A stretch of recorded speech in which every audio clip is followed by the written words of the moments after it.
حضرت صہیب رضی اللہ تعالیٰ عنہ سے روایت ہے کہ رسول اللہ صلی اللہ علیہ وسلم نے فرمایا، تم سے پہلے لوگوں میں ایک بادشاہ تھا اور اس کا مشیر ایک جادوگر تھا۔ جب جادوگر بوڑھا ہو گیا تو اس نے بادشاہ سے کہا، بے شک اب میں بوڑھا ہو گیا ہوں، ایک لڑکا میرے سپرد کر تاکہ میں اسے یہ جادو کا علم سکھا سکوں۔ چنانچہ بادشاہ نے ایک لڑکا اس کی طرف بھیجنا شروع کر دیا جس کو وہ جادو سکھاتا۔ اس کے راستے میں ایک پادری کا بھی ٹھکانا تھا۔ وہ لڑکا جب بھی جادوگر کے پاس جاتا تو پادری کے پاس بھی تھوڑی دیر کے لیے بیٹھ جاتا۔ اس لڑکے نے اس کی باتیں سنی تو اسے اچھی لگی، بس وہ جب بھی جادوگر کے پاس جاتا راہب پادری کے پاس بھی بیٹھ جاتا۔ جب وہ جادوگر کے پاس آتا تو دیر آنے کی وجہ سے جادوگر اسے مارتا۔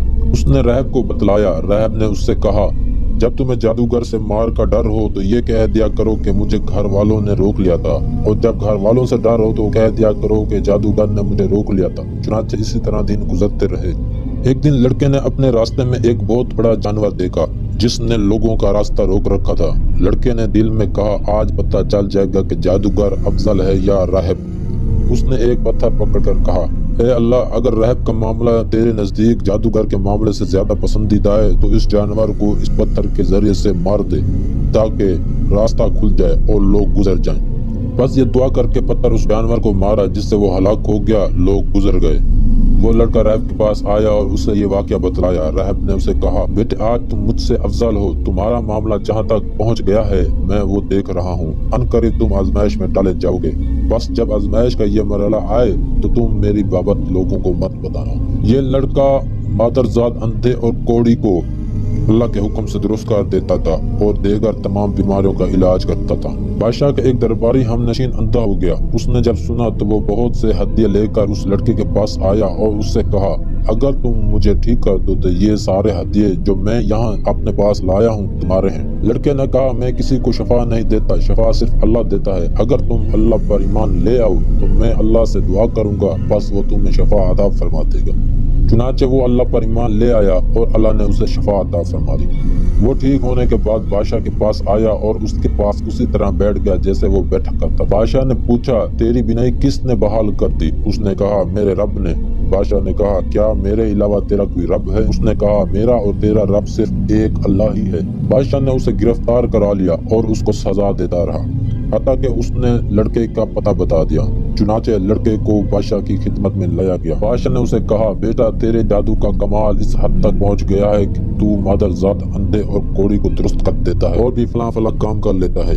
لڑکے نے کہا، میں کسی کو شفا نہیں دیتا، شفا دینے والا صرف اللہ ہے۔ بادشاہ نے اسے بھی گرفتار کر لیا اور اسے سزا دیتا رہا حتیٰ کہ اس نے راہب کا پتہ بتلا دیا۔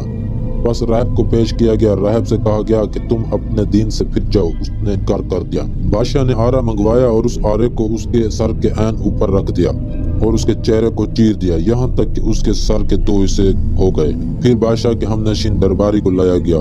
اس سے کہا گیا کہ اپنے دین سے پھر جا۔ اس نے انکار کر دیا۔ چنانچہ آرا اس کے سر کے مانگ والے حصے پر رکھ دیا گیا اور اس کے سر کے بھی 2 ٹکڑے کر دیے گئے۔ اس کے بعد لڑکے کو لایا گیا۔ اس سے بھی کہا گیا کہ اپنے دین سے پھر جا۔ اس نے بھی انکار کر دیا۔ بادشاہ نے اسے اپنے چند خاص آدمیوں کے سپرد کر دیا اور کہا کہ اسے فلاں فلاں پہاڑ پہ لے جاؤ، اس پر اسے چڑھاؤ۔ جب تم اس کی چوٹی پر چڑھ جاؤ تو اس سے اس کی دین کی بابت پوچھو، اگر یہ اپنے دین سے پھر جائے تو ٹھیک ہے، ورنہ اسے وہاں سے نیچے پھینک دو۔ چنانچہ وہ اسے لے گئے اور اسے پہاڑ پر لے کر چڑھے تو لڑکے نے دعا کی، اے اللہ، تو ان کے مقابلے میں جیسے تو چاہے مجھے کافی ہو جا۔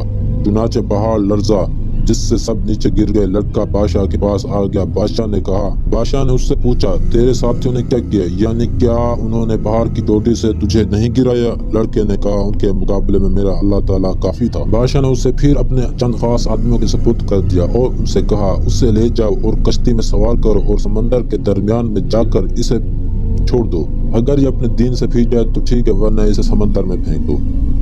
چنانچہ وہ اسے لے گئے۔ اس نے کشتی میں بیٹھ کر دعا کی، اے اللہ، ان کے مقابلے میں جیسے تو چاہے مجھے کافی ہو جا۔ چنانچہ کشتی الٹ گئی اور وہ سب پانی میں ڈوب گئے۔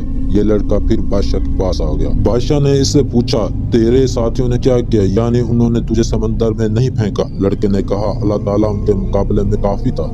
پھر لڑکے نے کہا، تو مجھے اس وقت تک قتل نہیں کر سکتا جب تک وہ طریقہ اختیار نہ کرے جو میں تجھے بتلاؤں۔ بادشاہ نے کہا، وہ کیا ہے؟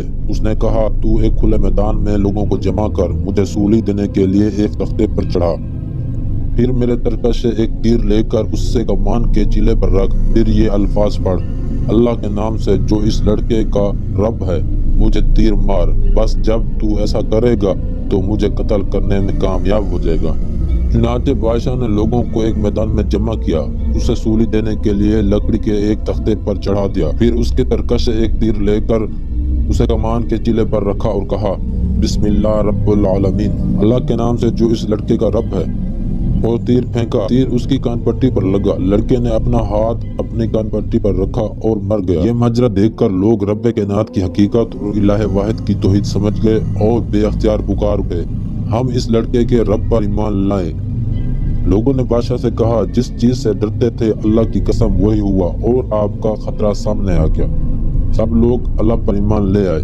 چنانچہ اس نے حکم دیا، سڑکوں کے کنارے پر خندقیں کھودی جائیں، بس وہ کھودی گئی اور ان میں آگ بھڑکا دی گئی۔ بادشاہ نے حکم دیا، جو اپنے دین سے نہ پھرے اسے اس آگ میں جھونک دو، یا اسے کہا جائے آگ میں داخل ہو جا۔ انہوں نے ایسا ہی کیا، حتیٰ کہ ایک عورت آئی جس کے ساتھ بچہ تھا، وہ آگ میں گرنے سے جھٹکی تو اس کو بچے نے کہا، اماں صبر کر، یقیناً تو حق پر ہے۔ اس حدیث میں سب سے بڑا سبق یہ ہے کہ دین کی راہ میں جو بھی مشکلات آئیں ان میں صبر عزیمت سے انگیز کیا جائے، اور دین کی مصلحت کا تقاضا ہو تو جان تک قربان کر دینی چاہیے۔